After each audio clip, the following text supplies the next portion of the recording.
నేను ఒక ఆడ గాంధరామలో ఇండుగులు కొడుతున్నట్ట అక్కడ పోయేది ఉంది. మస్తానాచారి గారు బయలుదేరి ఇక్కడ వస్తాడు.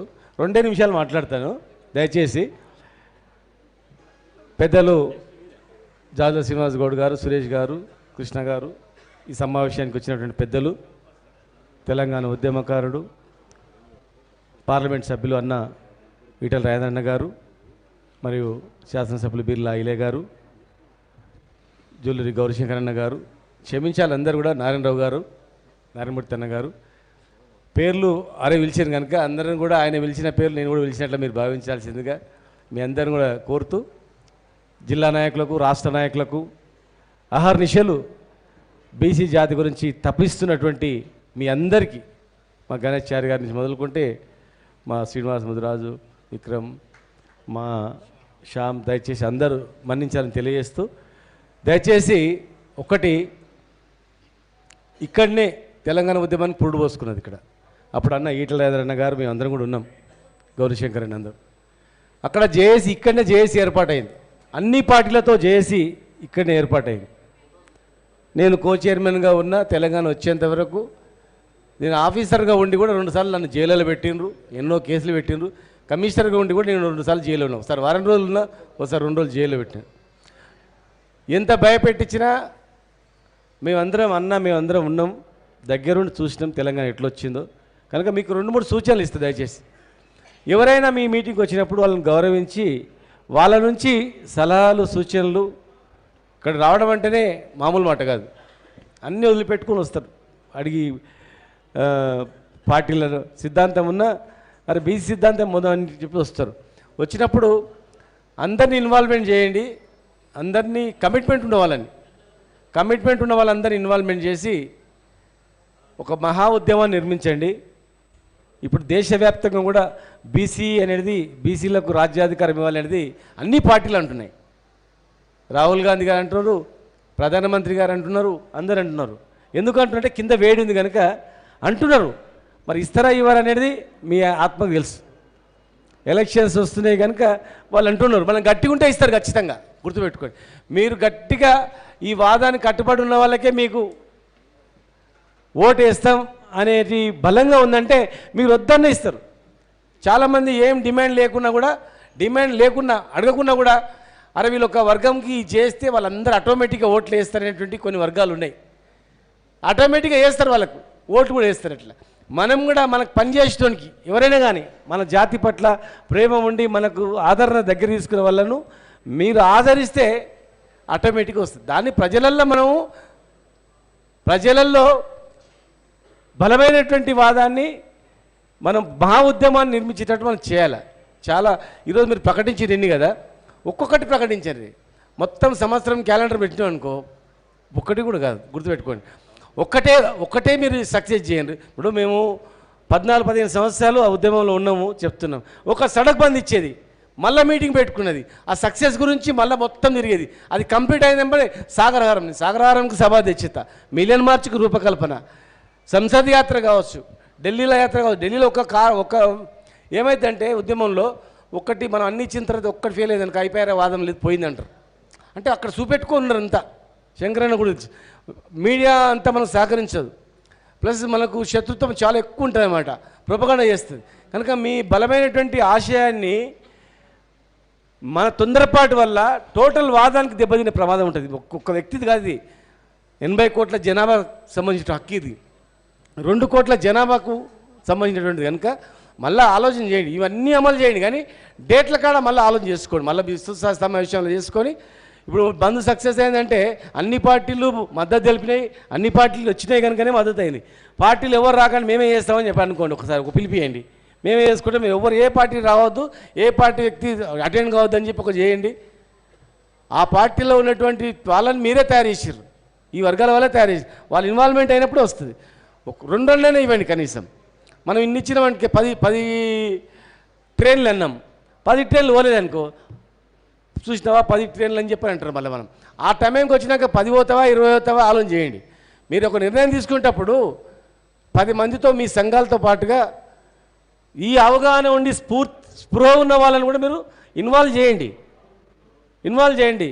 అన్న రాజేంద్రని అడగండి, అన్న మేము ఢిల్లీకి వస్తాం, మరి ఎట్లా చేస్తాం, ఆడేమైనా ఏర్పాటు చేస్తావా, వెహికల్ అవుతుందా, అలా మీరేం చేస్తారు చెప్పు, మీరేం సహాయం చేస్తారు చెప్పు. కొంతమంది ఇన్వాల్వ్మెంట్ చేస్తే అది సక్సెస్ అవుతుంది. ఉట్టిగా వెనకటికి నక్సలైట్ ఉద్యమం రేపు బంద్ అనగానే అన్ని బంద్ అయ్యేది, రేపు అట్లా అది పోయింది ఇప్పుడు. కనుక మనలోన చైతన్యం అయితే మనకే ఈ పరిస్థితి రాదు. కనుక ఇప్పుడు మీరు అన్ని ప్రోగ్రాంలు మంచి చేసారు, బ్రహ్మాండంగా ఉన్నాయి ఇచ్చినవి.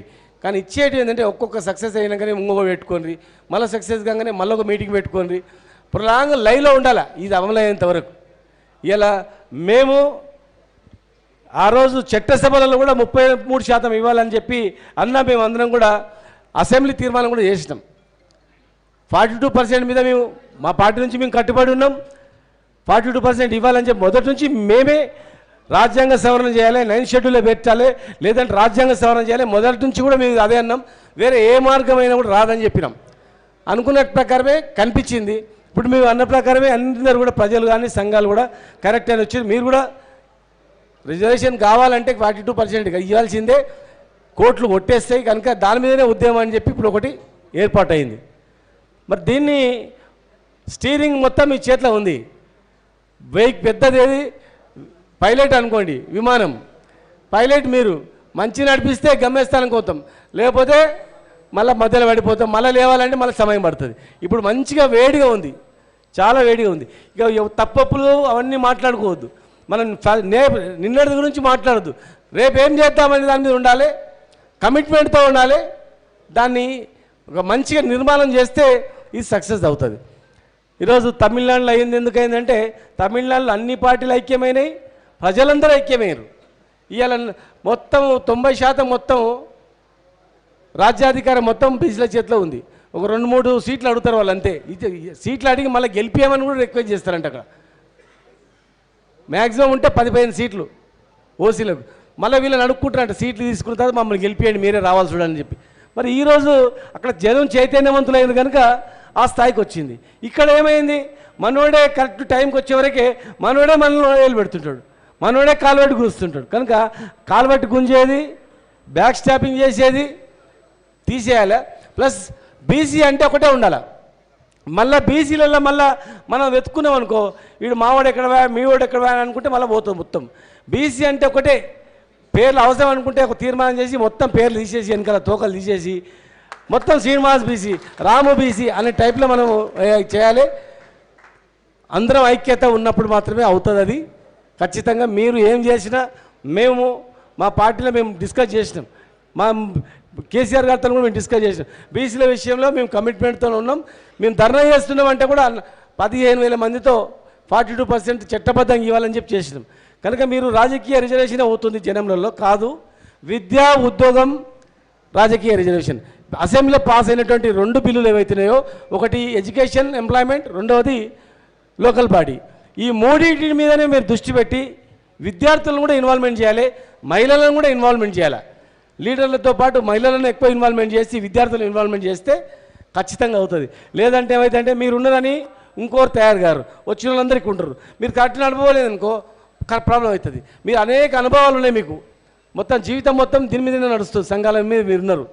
కనుక దీన్ని మీరు చాలా జాగ్రత్తగా డీల్ చేయాల్సిన అవసరం ఉంది. కోట్లాది మంది జనం ప్రాణం ఇది. వాళ్ళ ఎంతోమంది సంఖ్య ఉన్న ఎన్నో అవమానాలతో, ఎన్నో ఇబ్బందులతో, ఎన్నో హ్యూమిలేషన్స్తో మరి ఎదిగిన వాళ్ళు ఎవరు కనిపించవచ్చు. ఒక ఐఏఎస్ ఆఫీసర్ అయినా వాడు ఎంతో హ్యూమిలేషన్లో ఉంటాడు, ఎందుకంటే ఈ జాతిలో పుట్టినందుకు. వాడు ఎంతో క్రీడాకారుడు అయినా వాడు చాలా హ్యూమిలేషన్లో ఉంటాడు, ఎందుకంటే వానికి ఈ కులం లేదు కనుక వానికి ఎక్కడ స్థానం ఉండదు. అక్కడ ప్రతిభ ఉన్నా, ఒక సినిమా డైరెక్టర్ అయినా ఎంత ప్రతిభ ఉన్నా హ్యూమిలేషన్ ఉంటుంది, ఆ స్థానం ఉండదు అక్కడ. అన్ని వర్గాల్లో విద్యార్థుల నుంచి వదులుకుంటే, ఆఫీసర్ల నుంచి వదులుకుంటే, రాజకీయ వ్యవస్థ నుంచి వదులుకుంటే అంతటా కూడా మనం ఏం పాపం చేసినామనేది అర్థం కాని అంశం ఇది. ఎందుకంటే అనుభవించడానికి అర్థమైతే చెప్పుకోలేడు కూడా అనమాట. కనుక ఇవాళ మేము ఒక కమిట్మెంట్తో మా పార్టీ తరఫున మేమైతే క్లారిటీగా ఉన్నాం. 42% రిజర్వేషన్ ఇవ్వడానికి 100% మేము తమిళనాడు పోయి, మా కేసీఆర్ గారు చెప్తే తమిళనాడు పోయి మొత్తం స్టడీ చేసి వచ్చినాం. అప్పటి నుంచి కూడా మేము డెడికేటెడ్ కమిషన్ పోయి రిపోర్ట్ ఇస్తున్నాం. అప్పటి నుంచి కూడా మేము చెప్తూనే ఉన్నాం. మీరు పిలిపించినా కూడా మీకు పూర్తి మద్దతుగా మేమందరం కూడా మరి మీ జేఏసీకి ఇచ్చినాం. మీ జేఏసీ వెంటనే మేము పాల్గొన్నాం. కనుక కమిట్మెంట్ ఉన్న వాళ్ళతో కలిపి మీరు చేస్తే సక్సెస్ అవుతారు. లేదంటే అవగాహన లేని వాళ్ళు కొత్త వాళ్ళు వచ్చి లేని ప్రాబ్లం చేస్తారు. ప్రాబ్లం చేసి ఏమైతే అంటే ఇది డైల్యూట్ చేస్తారు, కావాలని డైల్యూట్ చేయిస్తారు అందరు కూడా. కనుక డైల్యూట్ చేపించి చిన్నభిన్నమయ్యే పరిస్థితి ఇన్నేళ్ళు నడిచింది అట్లనే విడగొట్టేస్తారు, లేదంటే బ్యాడ్ ప్రొపగండా చేసేస్తారు, బట్ట కాల్చి మీడేస్తారు. ఒకటే ఒక ఎగ్జాంపుల్ చెప్తా. మున్సిపాలిటీలలో ఏమిది కుక్కర్ని చంపాలంటే ఏం చేస్తారంటే, అరే పిచ్చిలేసింది గజ్జిలేసింది కుక్క అని చెప్తారు. పిచ్చి కుక్క అనగానే ఇంటి ఓనరే పట్టుకొచ్చి మున్సిపాలిటీకి అప్పచెప్తుంది. అది పోకుంటే కూడా పిచ్చిలేసిందంట ఎందుకు వచ్చిందని చెప్పి అప్పచెప్తుంది అనమాట. ఆ కుక్కర్ని చంపితే లైసెన్స్ అనమాట. అంత అట్లా అంటే ఒక మనిషిని ఒక ముద్ర వేసేసి చెడుగా చిత్రీకరిస్తారు. మీ కమిట్మెంట్ను కానీ మీ నిజాయితీని కానీ ఒక మాటతో పుకారు లేపేసి దానికి చిన్నపిల్లం చేస్తారు. కనుక ఇలా సంఘాలుగా మీరు ఏం చేసినారో మాకు సంబంధం లేదు, కానీ ఒక జేఏసీ ఏర్పాటు చేసిండు. ఎందుకు ఏర్పాటు చేసిండు? ఇది ఒక రిజర్వేషన్ గురించే కాదు, పొలిటికల్ రిజర్వేషనే కాదు, అన్నిటికీ ఏర్పాటు చేసిండ్రు, అన్నిటికీ. కనుక యావత్ జాతి మరి ఏదో తెలంగాణ జేఏసీ లాగా ఇది కూడా ఏమో చేస్తుందని చెప్పి మీ వైపు చూస్తున్నారు. కనుక దయచేసి మీరందరూ కూడా కొంచెం ఓపికతో సహనంతో సక్సెస్ చేయడానికి ప్రయత్నం చేయండి. ఉట్టిగా మనం ఫోటోలు కనిపించడానికి మాత్రమే చేస్తే ఉద్యమం కాదు. ఈ ప్రోగ్రాం తెర వెనుకన ఉండి ఈ సక్సెస్ కావడానికి ఎవరైతే చేస్తాడో అటువంటి వాళ్ళు ఒక 100 మంది తయారవుతారో ఆటోమేటిక్గా ఖచ్చితంగా అది సక్సెస్ కావడానికి అవకాశం ఉంటుంది. మీరు ఏ బాధ్యత చెప్పినా మేము చేస్తాం. సరే మీరు తీర్మానం చేసినామంటే మీ ప్రకారం కూడా మేము చేయడానికి కూడా సిద్ధం. మా సలహా సూచన ఏంటంటే అవన్నీ చాలా బ్రహ్మాండంగా ఉన్నాయి. ఒక్కటి సక్సెస్ చేసిన తర్వాత నెక్స్ట్ కార్యక్రమానికి ఎట్లా అని చెప్పి చేస్తే కూడా బాగుంటుంది. ప్లస్ ఏదైనా కార్యక్రమం చేసేటప్పుడు పొలిటికల్ రాజకీయ తెలంగాణ ఉట్టి వచ్చింది మస్తు 50 ఏళ్ళ నుంచి ఉద్యమం నడిచింది, రాలేదు. పొలిటికల్ ఇన్వాల్వ్మెంట్తోనే వస్తుంది, రాజకీయ ప్రక్రియ ద్వారానే. ఇలా తీర్మానం కావాలి పార్లమెంట్లో అంటే రాజకీయ ప్రక్రియనే, అసెంబ్లీలో తీర్మానం కావాలంటే రాజకీయ ప్రక్రియనే. ఖచ్చితంగా కూడా ఎన్ని బయట ఉద్యమాలు చేసినా ఇన్వాల్వ్మెంట్ అనేది ప్రజలతో ఎన్నుకోబట్టే ప్రజాప్రతినిధులను ఇన్వాల్వ్మెంట్ చేసి ఖచ్చితంగా నిలబెట్టినప్పుడు, ప్లస్ ఎవరైతే కమిట్మెంట్ ఉంటారో నాయకుడు వానికి అండదండగా ఉన్నప్పుడు, వానికి కంటికి రెప్పలా కాపాడుకున్నప్పుడు మాత్రమే ప్రజాస్వామ్యంలో విలువలు అనేవి దక్కుతాయి. కనుక మీ అందరినీ మనస్ఫూర్తిగా అభినందిస్తూ మీరు ఏ బాధ్యత చెప్పినా నా వంతు నేను కృషి చేస్తానని చెప్పి తెలియజేస్తూ, నేను ఒక ఇండ్లు డెమాలిషన్ అవుతున్నాయంట, మా వాళ్ళందరూ పోతున్నారు. దయచేసి నన్ను అన్నిదాకా భావించొద్దు. మళ్ళీ సాయంత్రం లోపల మా మత్స్యచారి గారు వస్తారు. మమ్మల్ని రమ్మంటే కూడా 5-6 గంటలకు నేను కూడా వస్తా.